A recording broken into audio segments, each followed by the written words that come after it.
नमस्कार। आज एक बार फिर से वादे के अनुसार हमारे पटल पर किरदारे ज़िंदगी के इस पसंदीदा कार्यक्रम में वॉइस आप नहीं आ रही। सबको हेलो। जैसा कि हम हर बार जानते हैं कि हर बार हम एक नया किरदार लेके आते हैं, कि जीवन से जुड़े बहुत सारे पहलुओं को छूते हैं, कुछ सवालों का जवाब माँगते हैं। इस इंटरव्यू में आज एक बेहद दिलचस्प और कुछ कम समझने वाला जो क्षेत्र को माना जाता है, जिसे जाने उसको हम रोजमर्रा की जिंदगी में जुड़े होने के बावजूद भी हम उससे अछूते हुए हैं। नेटवर्क की मेरे ख्याल से कुछ प्रॉब्लम हो गई है, तो वो हमारे साथ जुड़ नहीं पाए हैं। अभी हम थोड़ा इंतजार करेंगे, क्योंकि आज का जो कार्यक्रम है वो बहुत बहुत ही जरूरी, बहुत ही दिलचस्प होने वाला है, क्योंकि ऐसे सवालों को, ऐसी बातों को आज हम जानेंगे जो शायद हमारे जहन में आती हैं, बट पर हमने कभी किसी से पूछा नहीं, उसकी जानकारी नहीं मिली है। आज हम यहाँ बैठे हुए हैं, मैं बोल रही हूँ, आप सुन रहे हैं। सुनने और बोलने की क्षमता, ऑडियोलॉजिस्ट और स्पीच लैंग्वेज पैथोलॉजिस्ट ऐसे विशेषज्ञ होते हैं जो लोगों को बेहतर सुनने, समझने के बारे में बताते हैं।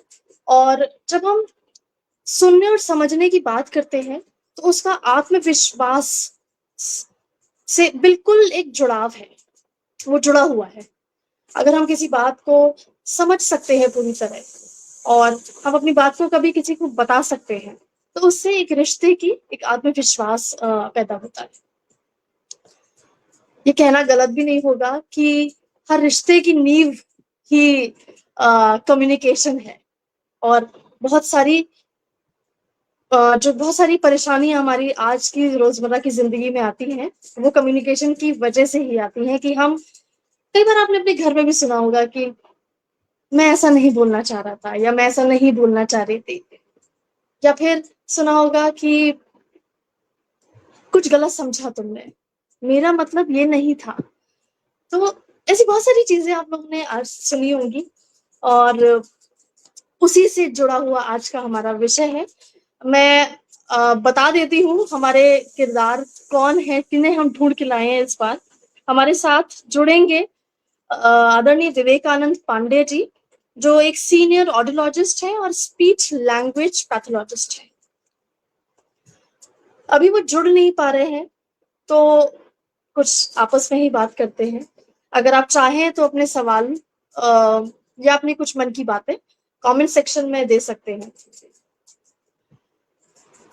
हम जब किसी भी बात की बात करते हैं, तो विज्ञान को भूल जाते हैं। विज्ञान एक ऐसी चीज है जो हमारी हर चीज में, हर आप जो भी आप इस्तेमाल कर रहे हैं, या चल रहे हैं, खा रहे हैं, पी रहे हैं, काम कर रहे हैं, अपने आप किसी से बात कर रहे हैं, हर चीज में विज्ञान है। और जब हमें कोई परेशानी है और हम उसे अपनी परेशानियों किसी को बता रहे हैं, तो मेरे ख्याल से एक शब्द आप सभी के जहन में जरूर आएगा, जिसकी आज हम सब में काफी कमी दिखाई देती है, वो है धैर्य। तो धैर्य अगर हम रखें और एक दूसरे की बातें सुने, एक दूसरे की बातें समझें, तो बहुत सारी चीजें बहुत आसान हो सकती हैं, और उन्हीं समस्याओं का निदान पाते हैं हम ऐसे लोगों से। मैं माफी चाहूंगी अपने हमारे श्रोताओं से कि वो अभी जुड़ नहीं पा रहे हैं। आप बस थोड़ा सा धैर्य रखें और अपना प्यार बनाए रखें, अपना समय जरूर हमें दें, और हम आगे बातें करेंगे, बहुत सारी चीजें जानेंगे। अगर आप कुछ सवाल करना चाहते हैं या कुछ अपने मन की बात कहना चाहते हैं, तो आप लिख सकते हैं।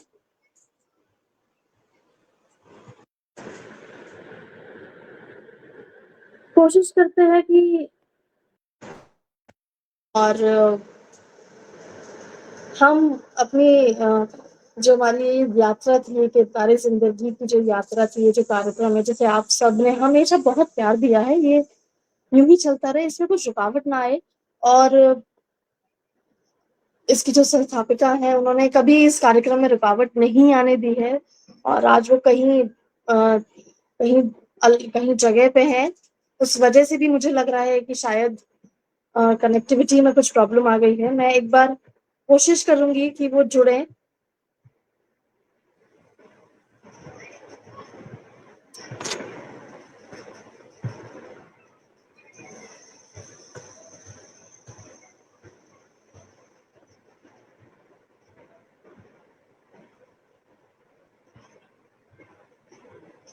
कभी कभी हम ये ऑनलाइन हमने जो प्लेटफॉर्म है ये बहुत अच्छा तो है, बहुत इसने सहूलियत दी है, लेकिन कभी कभी कुछ धोखा भी दे जाता है। पर कोई बात नहीं, इसी का नाम जिंदगी है।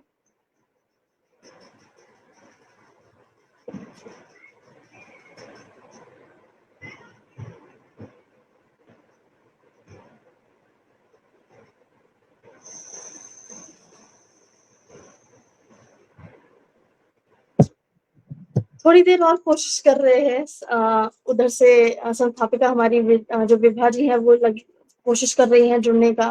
आदरणीय विवेकानंद जी भी हमारे कोशिश कर रहे हैं लगातार, पर मुझे लग रहा है शायद नेटवर्क की प्रॉब्लम हो गई है। और ये कुछ दिन पहले शायद मौसम की वजह से, मैं मान सकती हूँ मौसम की वजह से भी काफी नेटवर्क प्रॉब्लम हो जाता है आजकल। कभी बारिश, कभी आंधी, कभी तूफान आ जाते हैं।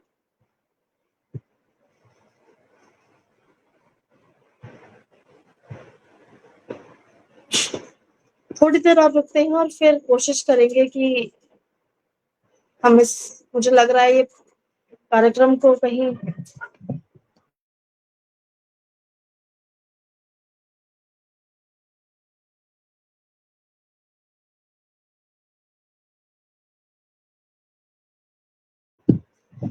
अम, कुछ देर और कोशिश करती हूँ मैं, क्योंकि मैं चाहती थी कि आज जो हम बात करने वाले थे, एक स्पीच लैंग्वेज थेरेपिस्ट क्या होता है, वो कैसे हमें मदद कर सकता है, उस सब के बारे में। क्योंकि आजकल हम बच्चों में देखें, क्योंकि अगर मैं अपने समय से थोड़ा पीछे जाऊं तो हम देखते थे कि बच्चों को बहुत परेशानियां होती हैं, लेकिन हम उन्हें नजरअंदाज कर देते थे। आज हमें बीमारियों के नाम नहीं पता होते थे, हमें क्या उस प्रॉब्लम हो रही है, और हम उसे एक इग्नोरेंस एक वर्ड है, हमारी इतनी अवेयरनेस नहीं थी। लेकिन आज के समय में बहुत अवेयरनेस हो चुकी है, और हर परेशानी का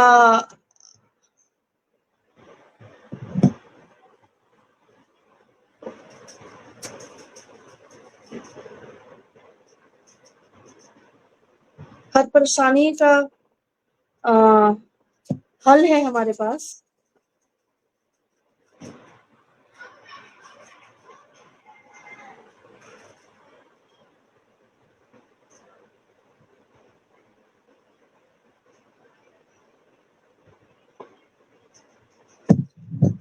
लगातार कोशिश चल रही है। आज आपके धैर्य की जरूरत पड़ गई है थोड़ी ज्यादा, और मैं धैर्य की बात कर रही थी, तो आप जरूर धैर्य दिखाइएगा, अपना प्यार दिखाइएगा, थोड़ा सा समय और दीजिए हमें।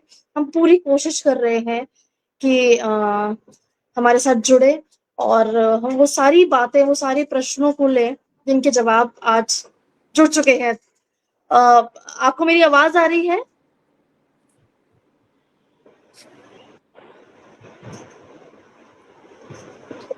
आदरणीय विवेकानंद जी, आपको मेरी आवाज आ रही है? आप कुछ बोले तो मैं पता चल पाएगा मुझे कि आपको मेरी आवाज आ रही है।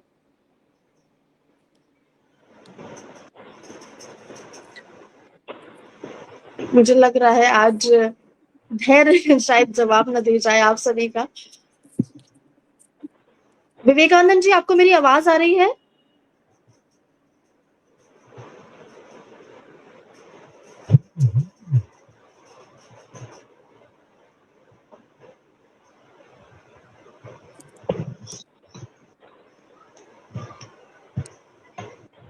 हमारे साथ जुड़ चुके हैं। और आपको मेरी आवाज आ रही है विवेकानंद जी? फिर नेटवर्क इशू हो रहा है मुझे लग रहा है।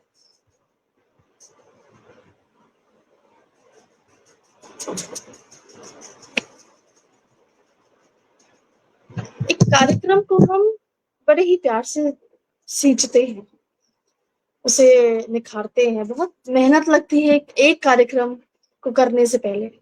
उसके पीछे बहुत समय, बहुत परेशानियां आती हैं, उन सबको पार करते हुए हम उस दिन पर पहुंचते हैं, उस समय तक पहुंचते हैं जब असल में हमारा कार्यक्रम हो रहा हो। तो लेकिन फिर भी कभी कभी विघ्न ऐसे आते हैं जो हट नहीं पा रहे हैं, और आज शायद वही दिन है। आज दिन थोड़ा सा अ, परेशानी दे रहा है हमें।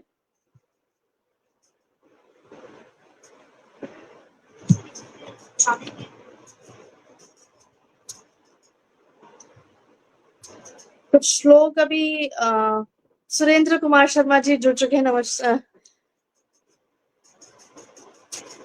आपका बहुत बहुत अभिनंदन।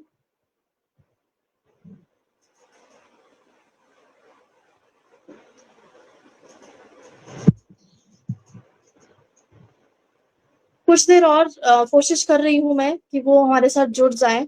समय काफी हो गया है, मैं जानती हूँ 11 मिनट आप लोगों के साथ है, बट ये एक तरीका भी है मुझे आप लोगों से मिलने का, मिलाने का।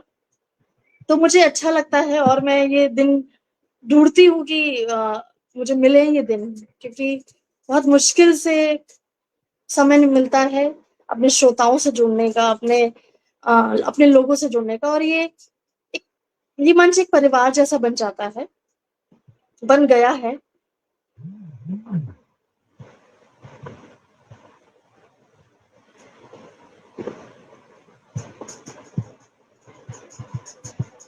हेलो।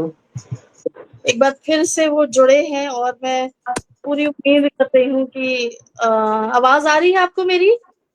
हेलो, आ रही है आपको मेरी आवाज? मुझे आ रही है बिल्कुल आपकी। आ रही है। आपका बहुत बहुत अभिनंदन।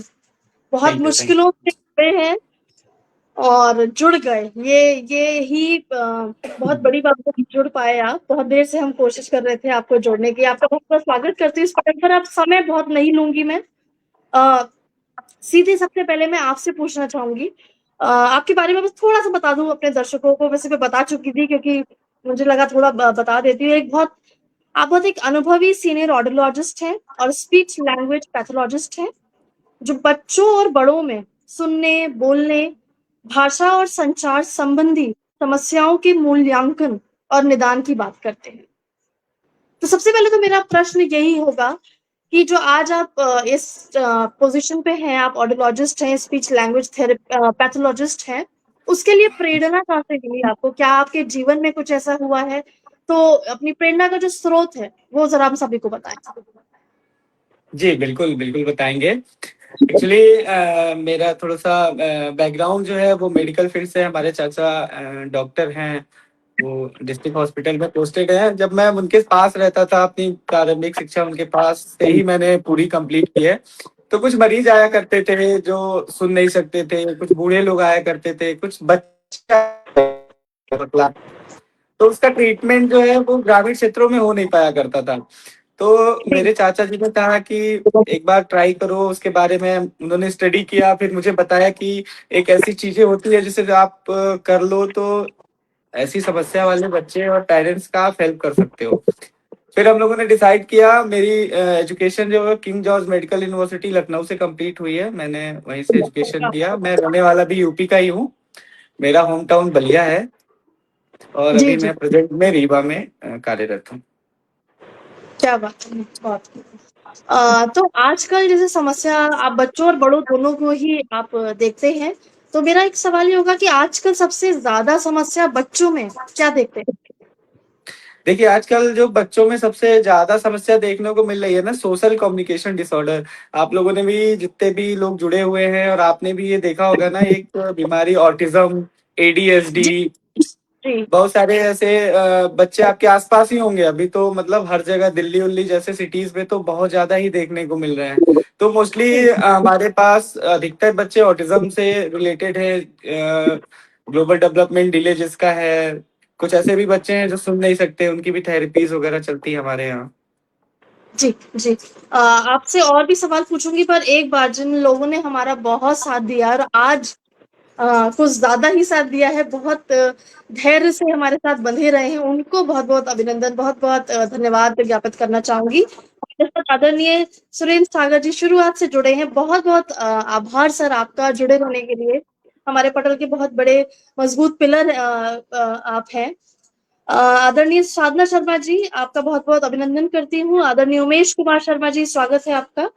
आदरणीय बसंत श्रीवास्तव जी जुड़े हुए हैं हमारे साथ, आपका बहुत बहुत अभिनंदन करती हूँ। आदरणीय कुसुम शर्मा जी जुड़ी हुई है हमारे साथ, आप सभी का बहुत बहुत धन्यवाद।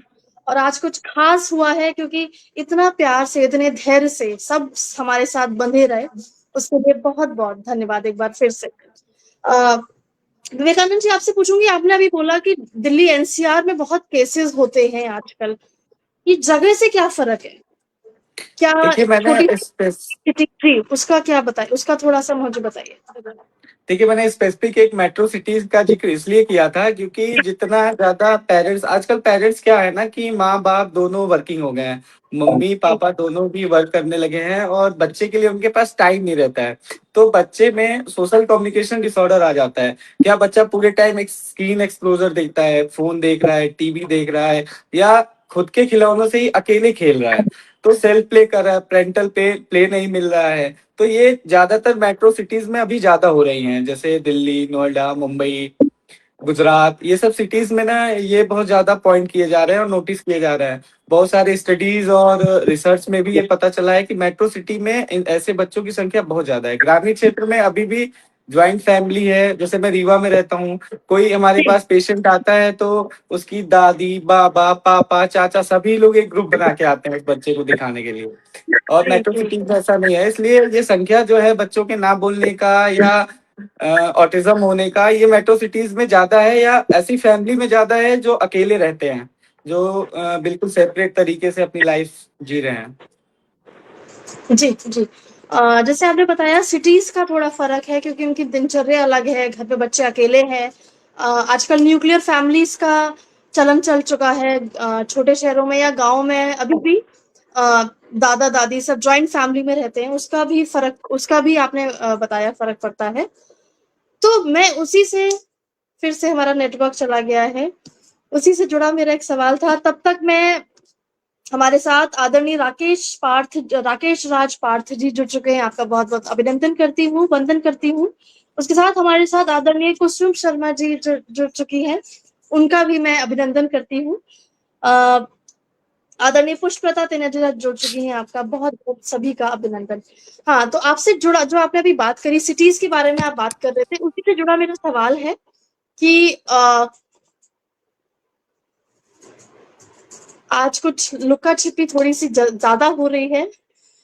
विवेकानंद जी, आपको मेरी आवाज आ रही है? जी।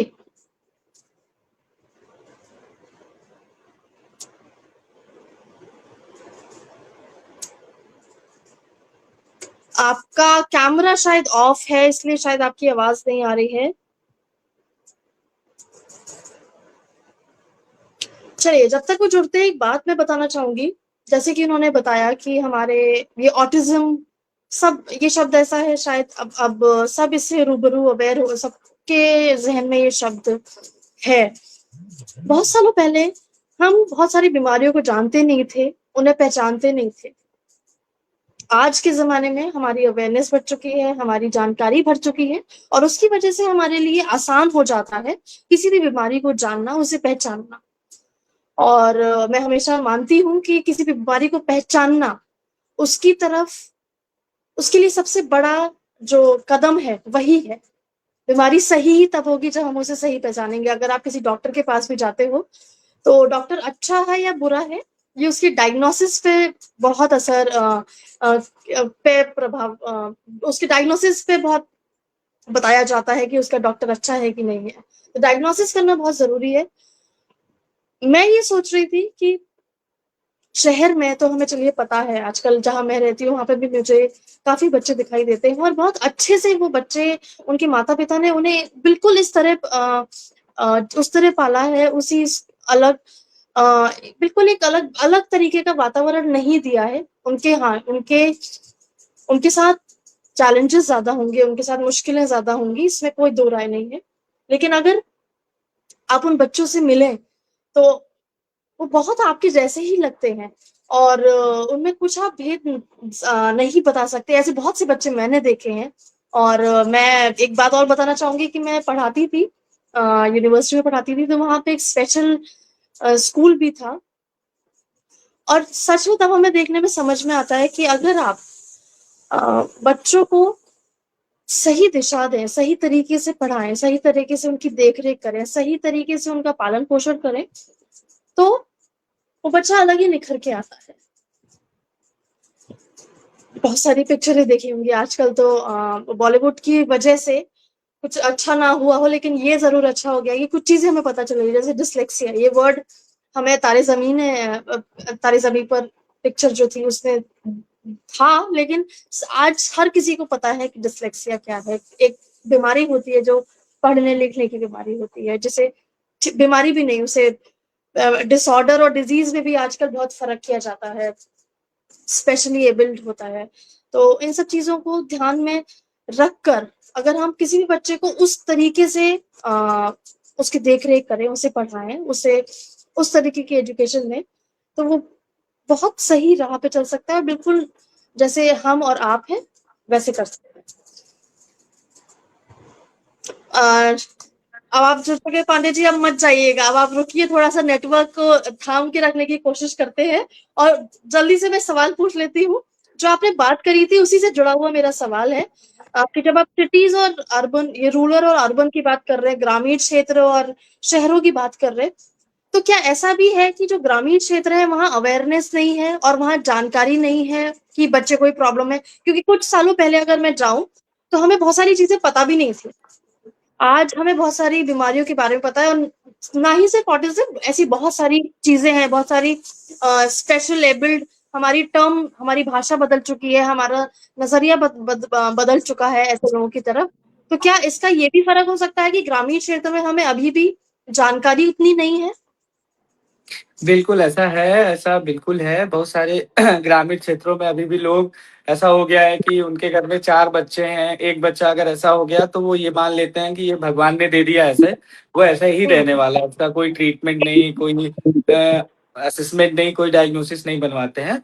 ऐसे बहुत सारे पेशेंट हैं, अवेयरनेस की बहुत ज्यादा कमी है। गवर्नमेंट भी अभी बहुत ट्राई कर रही है कि ऐसे जी फ्री कैंप लगाती है, लोगों को अवेयर करने की कोशिश कर रही है। जितनी भी टीम्स है गवर्नमेंट की जो रिहेबिलिटेशन पे काम करती है, उनका पूरा फोकस है कि सभी लोगों को अवेयर किया जाए, और इसका रिजल्ट भी दिख रहा है। ग्रामीण क्षेत्र से भी पेरेंट्स आते हैं कि सर मेरा बच्चा नहीं बोल पा रहा है, या अब तो सुन सुन नहीं पा रहा है, 3 साल का हो गया, सुन नहीं पा रहा है, हकला रहा है तो भी आ रहे हैं। अब तो काफी ज्यादा अवेयरनेस हो रही है गाँव में भी।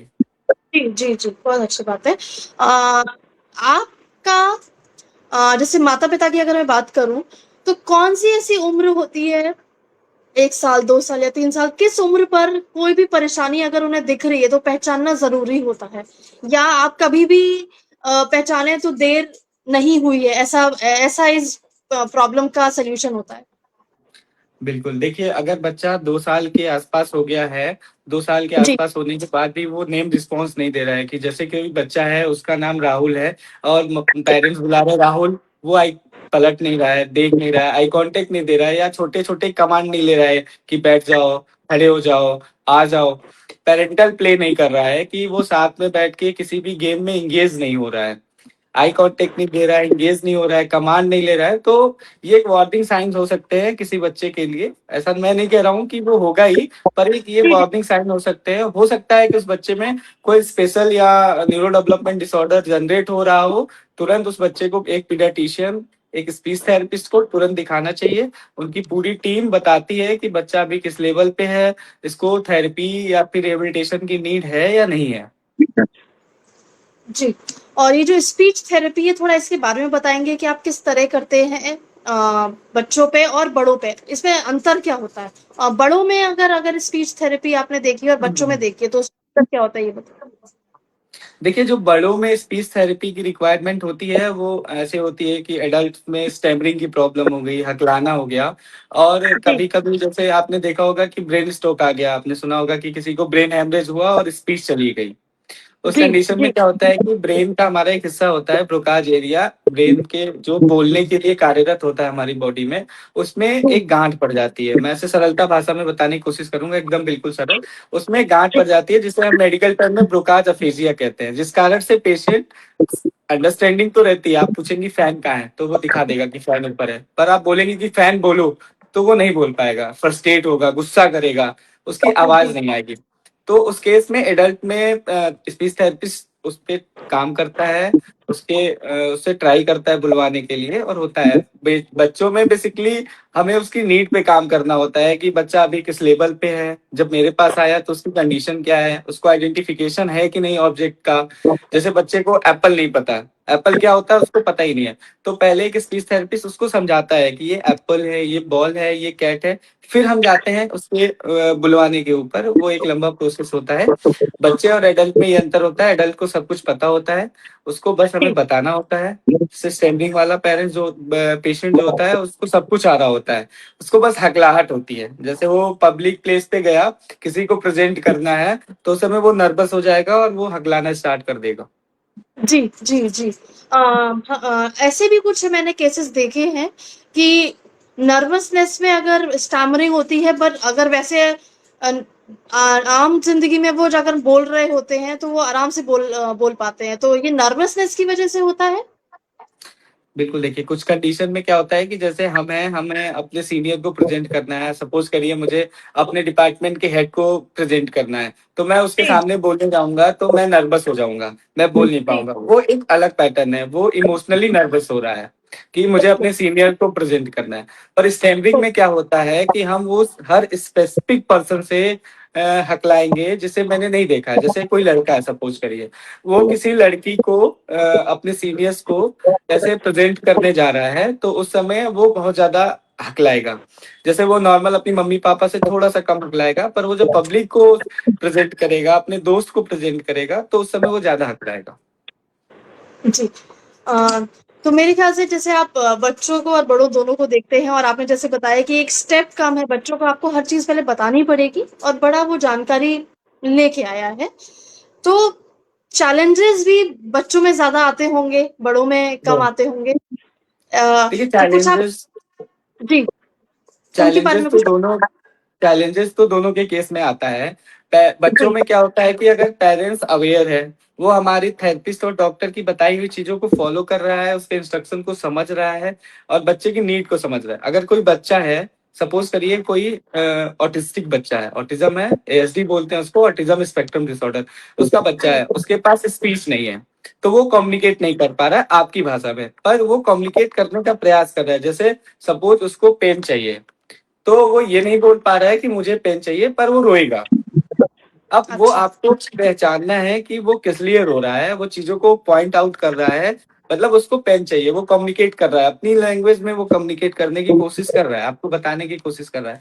वहां पे क्या होता है, अगर पेरेंट्स अवेयर हैं, वो समझ रहे हैं, तब तो ठीक है, हम उसको हम्म धीरे धीरे यूज टू करके और इंगेज कर देंगे। धीरे धीरे एक आध महीने में बच्चा यूज टू हो जाता है पेरेंट्स और थेरेपिस्ट से। पर क्या होता है, पेरेंट्स जब उस पर हावी हो जाते हैं, जैसे वो रोना स्टार्ट कर दिया, पेरेंट्स समझ नहीं रहे, उसको एक थप्पड़ मार दिया, फिर बच्चा अपने इमोशंस को और ज्यादा एक्सप्रेस ना करके एक फेयर में आ जाता है, एक डर, उसके अंदर एक डर आ जाती है कि मैं अगर ऐसा करूंगा तो पिताजी मारेंगे या माताजी मारेंगी।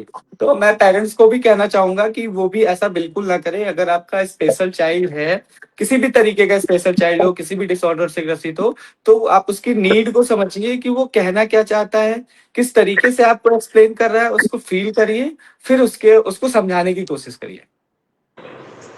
जी, मुझे लगता है कि पेरेंट्स को तो अगर एक ही बात अगर बोलनी हो तो patience is the key, patience ही रखना बिल्कुल सर। उन्हें। और यही शायद बड़ों के साथ भी होता है कि उनकी जो भी पारिवारिक जन है, उन्हें सिर्फ धैर्य से रखना है, उन्हें प्यार से रखना है, उन्हें समझना है। और यही परिवार और आप सभी शायद यही कर रहे हैं। बच्चों की तरफ जाती हूँ, और आज के समय की अगर मैं बात करूँ तो एक शब्द बड़ा आजकल हम हमेशा बात करते हैं, स्क्रीन टाइम। बच्चे मोबाइल में और स्क्रीन टाइम में बहुत ज्यादा उलझ गए हैं, और इसमें गलती पेरेंट्स की है, टीचर्स की है, एजुकेशन सिस्टम की है, या आजकल का दिनचर्या समाज ही ऐसा हो गया है। अगर एक छोटा बच्चा भी मैं देखती हूँ कि स्कूल जा रहा होता है तो वो उसके पास फोन मोबाइल होता है, और हमारे जमाने में हम सोच भी नहीं सकते थे कि मोबाइल अलाउड है। मैं किताबें एडिटर हूँ पेशे से, किताबें बनाती हूँ, उसमें भी लिंक दिए जाते हैं, क्यूआर कोड्स दिए जाते हैं, तो बच्चे को फोन से बहुत जुड़ा हुआ है, हमारा एजुकेशन सिस्टम भी बहुत जुड़ा हुआ है। पेरेंट्स भी परेशान हो जाते हैं तो शायद बच्चों को जल्दी से फोन दे देते हैं। इसका असर उनकी स्पीच पे या किसी ऐसी प्रॉब्लम पे, कोई समस्या पे पड़ता है? बिल्कुल। देखिए, जब एक बच्चा जन्म लेता है, जैसे मैं एक क्वेश्चन पूछूँगा, आप रहने वाली कहाँ की हैं? मैं अभी नोएडा में हूँ, वैसे मथुरा की हूँ। ठीक है, आप मथुरा की हैं। तो आपकी पहली भाषा क्या जनरेट हुई थी? ब्रिजभाषी, ब्रिज भाषा आई होगी। भाषा, ऐसे हाँ, मैं हिंदी। यूपी से हूँ, मैं यूपी हम्म, से हूँ, मेरी फर्स्ट मदर टंग होगी भोजपुरी। ऐसे ही जब एक बच्चा जन्म लेता है तो 2 महीने 1 महीने में ही आजकल पेरेंट्स उसको फ़ोन दे देते हैं। तो बच्चे को एक सोशल एनवायरनमेंट नहीं मिल रहा है, वो लोगों से कनेक्ट नहीं हो पा रहा है। पहले क्या था कि दादी, बब्बा, चाचा सब लोग पूरे दिन बच्चे को उठा के उससे बातें किया करते थे। बच्चा कुछ नहीं हाँ, बोलता था, फिर भी उससे पूरे टाइम बातें चलती रहती थी। अभी क्या हो गया है कि बच्चा 1 महीने से फ़ोन देख रहा है और स्क्रीन टाइम भी 4 घंटे, 5 घंटे है। तो उसमें क्या होता है, बच्चा जो फर्स्ट लैंग्वेज डेवलप करता है वो एनिमेटेड करता है। एक स्क्रीन, एक यूट्यूब की वीडियो से उसकी लैंग्वेज को अडॉप्ट करने की कोशिश करता है। क्योंकि हमारे ब्रेन का प्रोसेस यही होता है कि जो हमारे इन्वायरमेंट में चल रहा हो हम उसको अडॉप्ट करेंगे और फिर हम बोलना, समझना, प्रोसेस करेंगे। उसमें क्या होता है कि बच्चा स्क्रीन देखने की वजह से एक एनिमेटेड दुनिया में चला जाता है और हमारी सोसाइटी से बिल्कुल अलग हो जाता है, जिसे हम न्यूरो डेवलपमेंट डिसऑर्डर कहते हैं। जैसे ऑटिज्म हो गया, एडीएचडी हो गया। इसमें क्या होता है कि बच्चा, आपने ये भी सुना होगा कि बहुत सारे पेरेंट लोग ऐसे भी बोलते हैं कि ऑटिस्टिक बच्चे, अच्छा उनका दिमाग नहीं होता है। ऐसा बिल्कुल भी नहीं है। उनके पास प्रॉपर दिमाग होता है, वो बिल्कुल नॉर्मल होते हैं। कोई भी टेस्ट कराने से उनको आप बिना दिमाग के नहीं घोषित कर सकते, साइंस भी नहीं कर सकता। उनका न्यूरो डेवलपमेंट कंडीशन ही ऐसा हुआ है कि वो हमारी समाज से बिल्कुल अलग चले गए हैं। रीजंस क्या है? फोन देखना एक रीजंस नहीं है, पर फोन की वजह से वो ट्रिगर हो जाता है। जैसे समझिए कि मेरे पैर में चोट लग गई है और डॉक्टर ने मुझे साइकिल चलाने से मना किया है कि तुम्हारे बोन में फ्रैक्चर है, तुम साइकिल मत चलाना। और मैं डेली डेली साइकिल ही चला रहा हूँ। तो उसमें क्या होगा, मेरे बोन में प्रॉब्लम आएगी, उसमें गांठ बन जाएगी, इन्फेक्शन होगा। बस ऐसे ही ऑटिज्म के केस में क्या होता है, बच्चे के माइलस्टोन डिले चल रहे हैं। पेरेंट्स अगर टाइम से 2 महीने 6 महीने में उनको चीजें समझ में आती हैं, जो स्पीच थेरेपिस्ट बताता है कि ग्लोइंग कब आनी चाहिए, सिटिंग कब आनी चाहिए, ग्रिपिंग कब आनी चाहिए, उस हिसाब से अगर बच्चे का डेवलपमेंट नहीं हो रहा है तो आपको उसी टाइम फोकस करना है, स्क्रीन टाइम बिल्कुल नहीं देना है। तो बच्चा हो सकता है कि सीवियर केस में जाने से बच जाए। पर अभी क्या, पेरेंट्स दिन भर फोन में एंगेज रखते हैं तो बच्चा फर्स्ट लैंग्वेज जो सीखता है वो स्क्रीन का सीख जाता है। इसीलिए आपने बहुत बार देखा होगा, बहुत सारे ऐसे बच्चे होते हैं वो ऐसे बड़बड़ करते हैं, जैसे कुछ भी पा जा दबा गा आ जाओ, ऐसे कुछ भी बोल रहा है वो एक एनिमेटेड लैंग्वेज लेके आया है और वैसा वो कम्युनिकेट करने की कोशिश कर रहा है। अच्छा।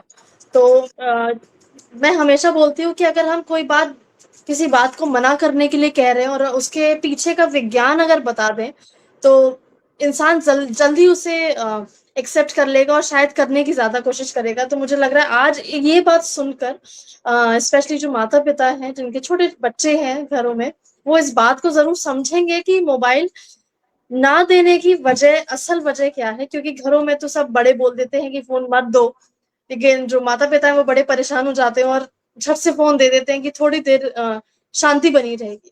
लेकिन इस बात को सुन के मुझे आज पूरा यकीन है कि लोग समझेंगे कि एक्चुअली फोन ना देने का वजह क्या है।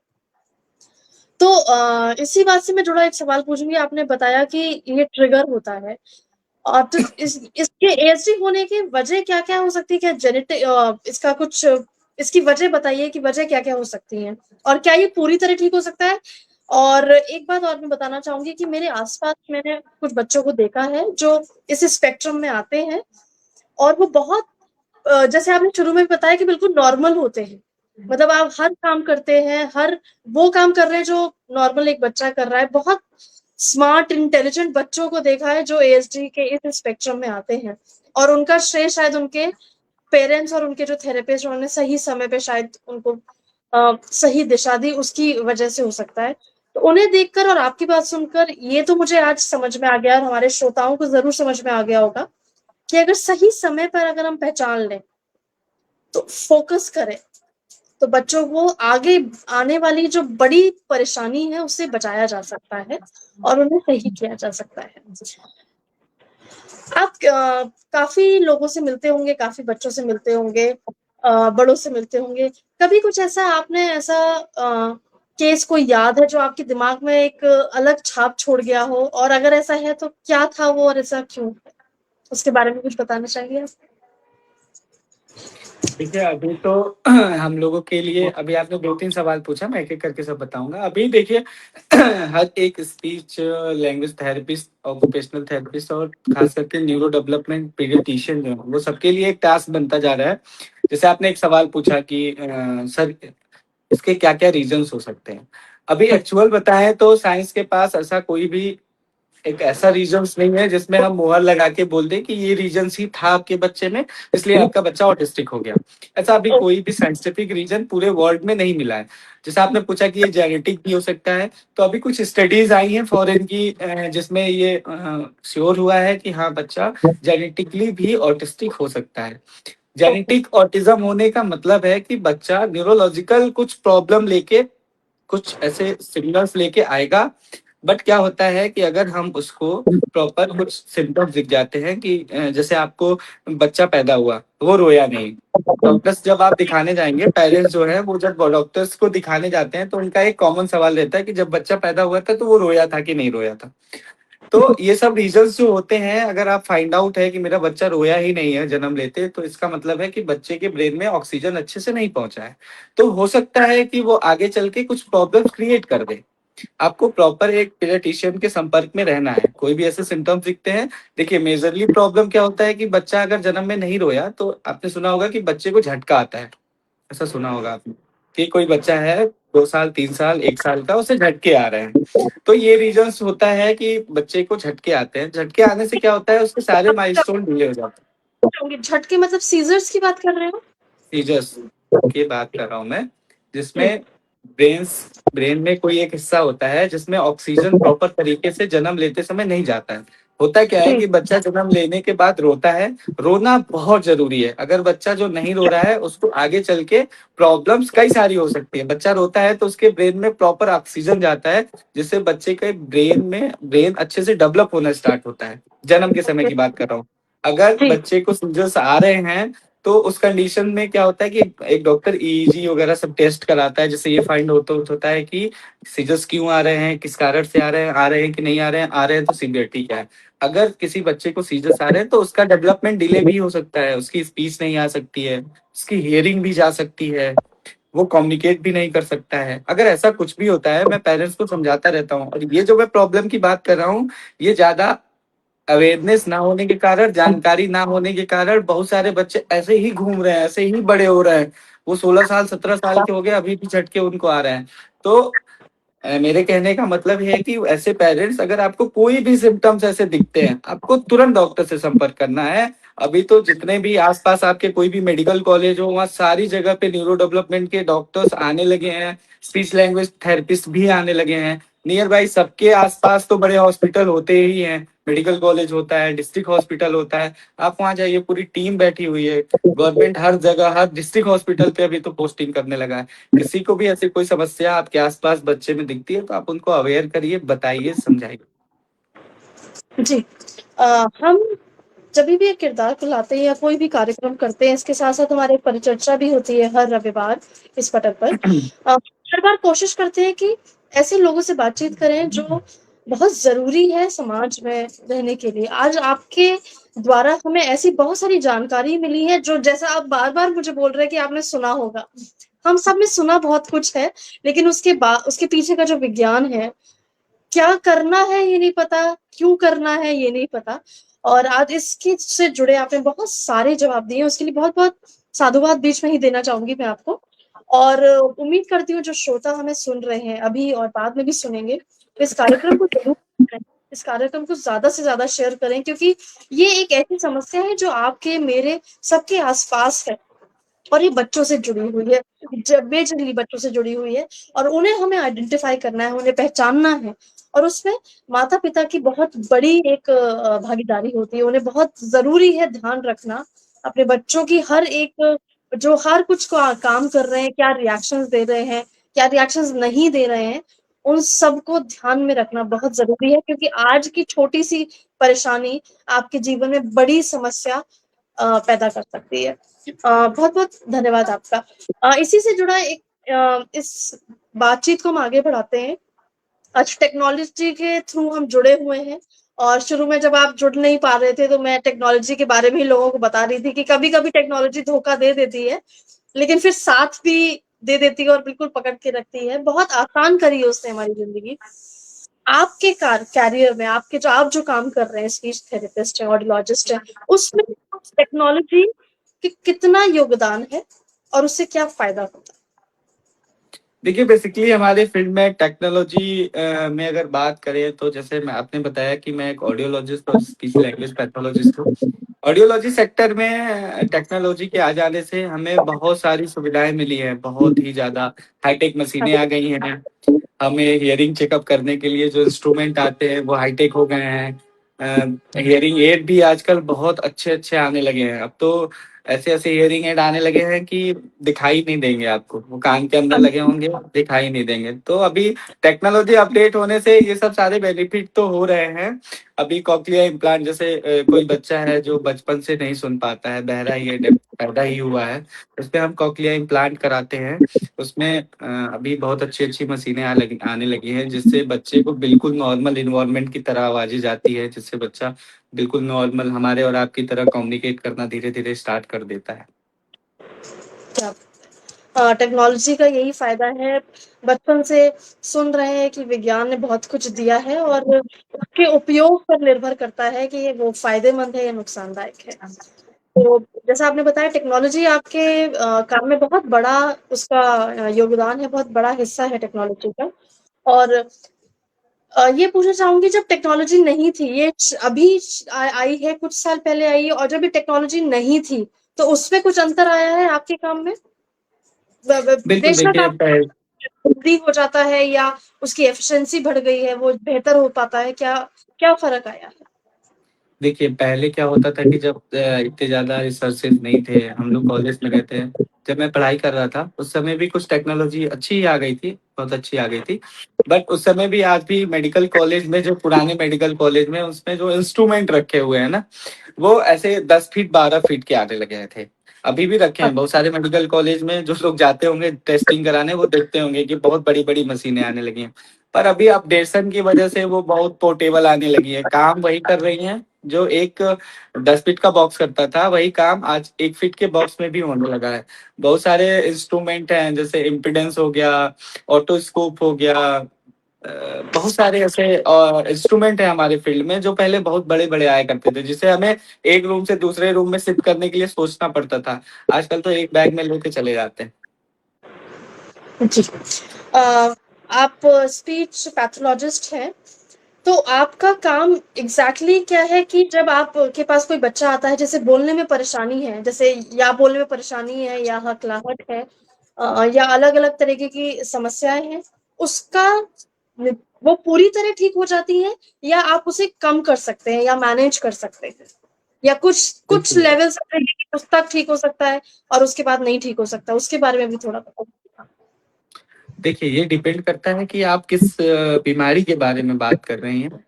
जैसे मैं एग्जांपल देता हूँ, अभी जो पूरे समाज और सोसाइटी के लिए टास्क बना हुआ है ऑटिज्म। ऑटिज्म में बच्चा अगर हमारे पास थेरेपी के लिए आ रहा है, तो पहले तो हमारी पूरी टीम होती है, एक स्पीच लैंग्वेज पैथोलॉजिस्ट, एक ऑक्यूपेशनल थेरेपिस्ट, एक स्पेशल एजुकेटर, एक साइकोलॉजिस्ट और एक न्यूरो डेवलपमेंट पीडियाट्रिशियन। ये सभी लोग मिलकर डिसाइड करते हैं कि इस बच्चे में क्या नीड है, हमें किस तरीके का काम करना है। न्यूरो पीडियाट्रिशियन बताएगा कि उसे किस मेडिसिन की नीड है, साइकोलॉजिस्ट बताएगा कि उसे कैसे कैसे इश्यूज फेस कर रहा है और किस इश्यूज में उसका क्या स्कोर आ रहा है। फिर एक ऑक्यूपेशनल थेरेपिस्ट उस पे काम करती है कि उसकी जितनी भी सेंसरी इश्यूज हैं, कि बच्चा ग्रिप नहीं करता, हाथ से कोई चीजें उठाता नहीं है, या जो भी कंप्लेन होती है बच्चे की, उस पे काम करती है। फिर स्पीच लैंग्वेज पैथोलॉजिस्ट का काम आता है कि वो बच्चे की कम्युनिकेशन स्किल को देखे, उसके आइडेंटिफिकेशन और ट्रेनिंग करे, जिससे बच्चा ऑडिट सुनना समझना और कॉन्सेंट्रेट करना स्टार्ट करे, फिर वो बोलने के लिए आगे आता है। और देखिए बच्चा ठीक होगा नहीं होगा, कितना ठीक होगा, ये डिपेंड करता है कि बच्चा किस एज में ट्रीटमेंट के लिए आया है। एक बच्चा हमारे पास 2 साल में आता है, वो अगले 1 डेढ़ साल में ऑलमोस्ट चीजें सीख जाता है, और लगभग डिस्चार्ज हो जाता है। आप हमारे इंस्टाग्राम पेज पे देखेंगी तो ऐसे बहुत सारे पेरेंट्स और बच्चे आपको दिखेंगे जो हमारे यहाँ से डिस्चार्ज होके चले भी जा चुके हैं और उनके रिव्यू अभी भी पड़े हुए हैं हमारे पास। अगर कोई बच्चा बहुत बड़ा होके आता है, 5 साल 6 साल की एज में आता है और उसकी सीवियरिटी बहुत ज्यादा है, तो उस पे हम कुछ हद तक ही कंट्रोल कर पाते हैं जितना बच्चा कोऑपरेट कर पाता है। अदरवाइज कुछ ना कुछ सिम्टम्स तो रह ही जाते हैं। तो थेरेपी का एक टाइम होता है कि आप किस टाइम पे आए हैं और उस बच्चे को कितनी सीवियरिटी थी उस प्रॉब्लम की, उस डिसऑर्डर की। ये डिपेंड करता है कि बच्चा कितना ठीक होगा, कितना नहीं हो पाएगा। जी। अ, अभी हमने बहुत सारी जानकारी ली है और अभी तक हमने सब फिजिकल मतलब शारीरिक तौर से जो परेशानियां हैं उसके बारे में बात करी है। इस काम में मानसिक रूप का क्या योगदान है? आप जिस बच्चे को ठीक करने की कोशिश कर रहे हैं, कुछ सिखाने की कोशिश कर रहे हैं, उसको कैसे आप मोटिवेट करते हैं? और ना ही सिर्फ उसको, क्या उसके माता-पिता के लिए भी कोई थेरेपी या माता-पिता को भी से भी बातचीत करनी पड़ती है? उन्हें भी कुछ उन्हें उनसे बातचीत करके आप उन्हें मोटिवेट करते हैं?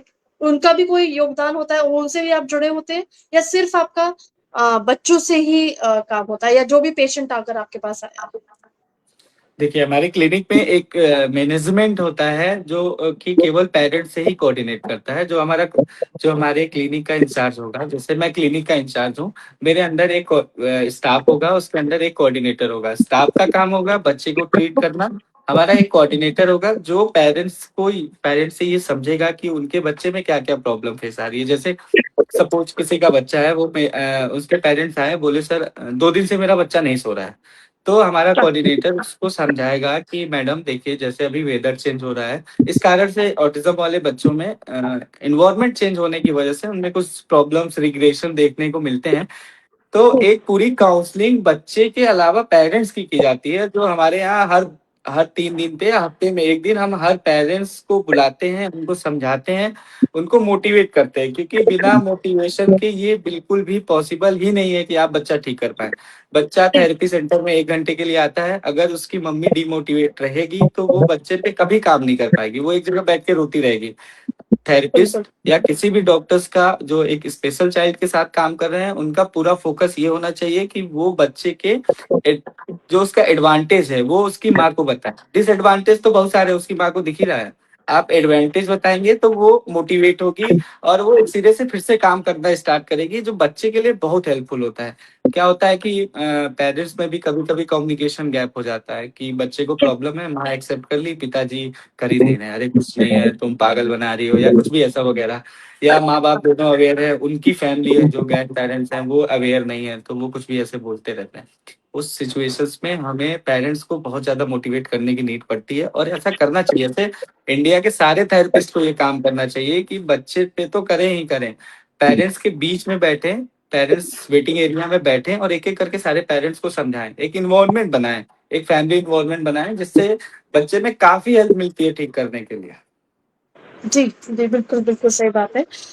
बस हम समय बहुत सारा ज्ञान मिल रहा है, बहुत सारी जानकारी मिल रही है और बहुत ज़रूरी जानकारी मिल रही है। उससे पहले आपसे अगला सवाल करूँ मैं ज़रूर, जो हमारे श्रोतागण हैं, हम उनसे जुड़े हुए हैं, अपना समय निकाल के हमारे साथ जुड़े हुए जानकारी ले रहे हैं।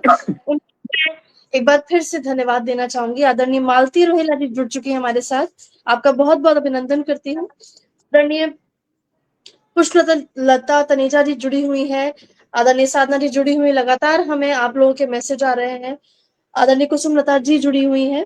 आप सभी का एक बार फिर से आप समय का जो योगदान है, सबसे ज्यादा कीमती समय होता है और वो आप हमें दे रहे हैं, उसके लिए बहुत-बहुत आभार आप सभी का। तो चलिए, समय कम है लेकिन ये टॉपिक ऐसा है, ये विषय ऐसा है कि बहुत सारे सवाल हैं, तो जल्दी से कुछ 1-2 सवाल और ज़रूर मैं पूछना चाहूँगी।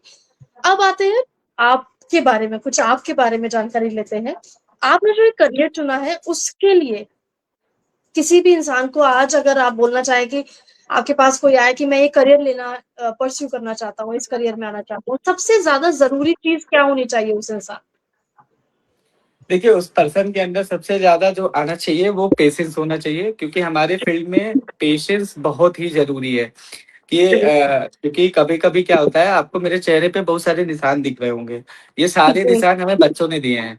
कोई बहुत सीरियस बच्चा है। जैसे बहुत सारे बच्चे हमारे पास ऐसे आते हैं, 17 साल 18 साल का बच्चा है, उसको ऐसे रस्सी में बांध के पेरेंट्स हमारे पास लाते हैं, जिनको नहीं पता, जो उनको नहीं पता कि मेरा काम क्या है। अब देखिए 17 साल 18 साल का कोई बच्चा है तो उसका स्पीच लैंग्वेज पैथोलॉजिस्ट का मानसिक विकलांगता से कोई मतलब नहीं है, आपको साइकेट्रिक को दिखाना है। पर वो मेरे पास आते हैं कि गांव में क्या होता है ना, जैसे मैं रीवा में हूँ, रीवा में सीधी शहडोल आसपास जो हमारे डिस्ट्रिक्ट है उसमें अभी बहुत ज्यादा एजुकेशन नहीं है, तो लोग ऐसे नाम सुन लेते हैं और चले आते हैं। बहुत सारे ऐसे बच्चे आते हैं मेरे पास जो ऐसे बांध के आए हैं, हमने उसे खुलवा दिया, देखा ही नहीं जाता, तो उस कंडीशन में वो हिट कर दिए। या अभी नॉर्मल भी बच्चा रखिए, मैं कह रहा हूँ 3 4 साल का बच्चा है, कोई एएसडी बच्चा है, एडीएसडी बच्चा है, तो आपको हिट कर सकता है।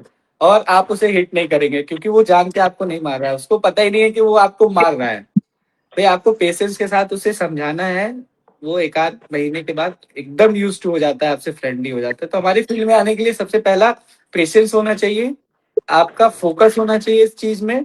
और अगर ऐसा कुछ भी नहीं है, आप पढ़ाई भी करने के बाद ये चीजें वेस्ट हो जाती है। बहुत सारे मैंने स्पीच लैंग्वेज पैथोलॉजिस्ट ऐसे भी देखे हैं जो सब कुछ करने के बाद आज भी काम नहीं कर पा रहे हैं फील्ड में। बिल्कुल सही बात है।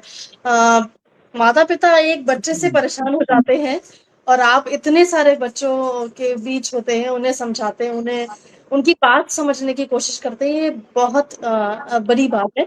और सच बात है, धैर्य बहुत जरूरी है इस काम में, क्योंकि अगर आप बच्चों बच्चों या बड़ों जिसमें भी ये अगर समस्या है, कोई भी समस्या के साथ अगर आपको आता है तो धैर्य जरूर आप में होना चाहिए।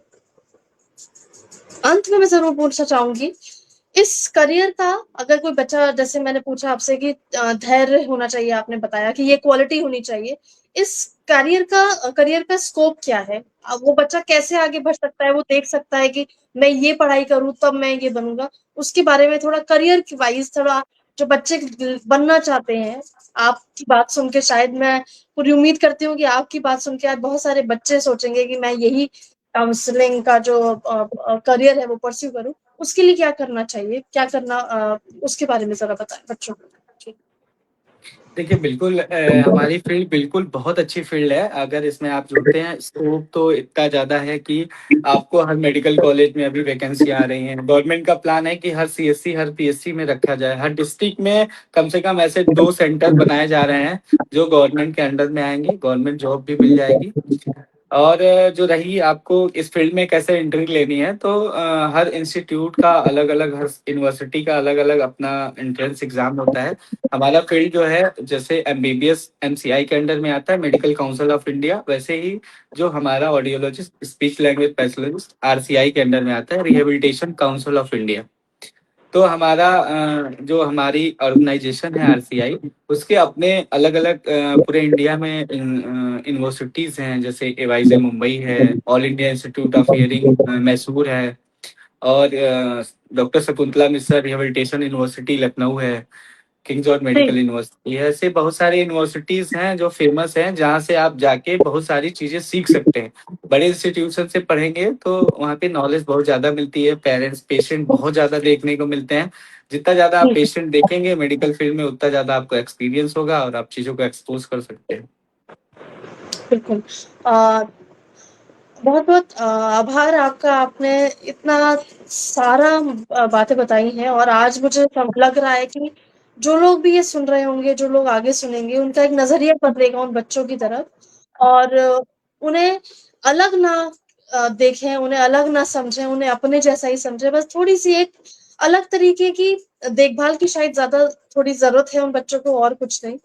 अ, एक बात और पूछना चाहूंगी कि जो ये काम कर रहे हैं आप, ये एक काम आप मेडिकल लाइन, मेडिकल प्रोफेशन की तरह से कर रहे हैं, लेकिन मैं अगर ये देखूं तो ये समाज में भी बदलाव लाने का एक बहुत तरीका है कि आपके इस काम से, क्योंकि आप अवेयरनेस करते हैं, हम आजकल जिस भी तरीके की जानकारी जितना ज्यादा लोगों को दे सकते हैं, उससे हमारे समाज में भी बदलाव होता है।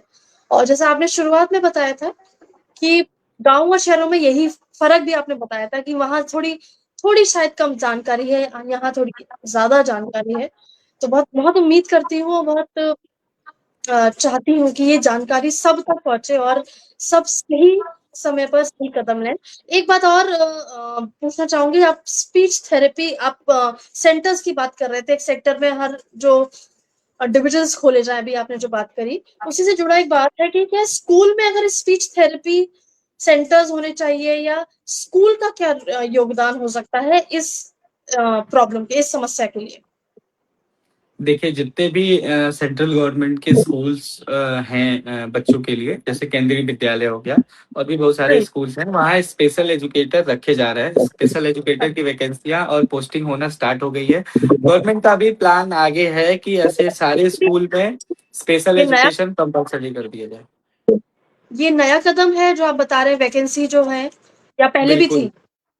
नहीं, अभी गवर्नमेंट इस पे बहुत ज़्यादा जोर दे रही है और डेफ बहुत सारे ऐसे अवेयरनेस के लिए प्लान कर रही है कि जिससे हम लोग लोगों को अवेयर कर सके। एक समाज को, जैसे हम लोग ने रीवा के आसपास जो सब बड़े बड़े स्कूल हैं वहाँ 9th 10th और 11th 12th के बच्चों को अवेयर किया है हमने। बहुत सारे कैंप लगाए जिसमें हमने बच्चों को टारगेट किया है कि जो आज की जनरेशन है, जो 10वीं 12वीं के लड़के हैं, वो मेच्योर हो जाते हैं आजकल।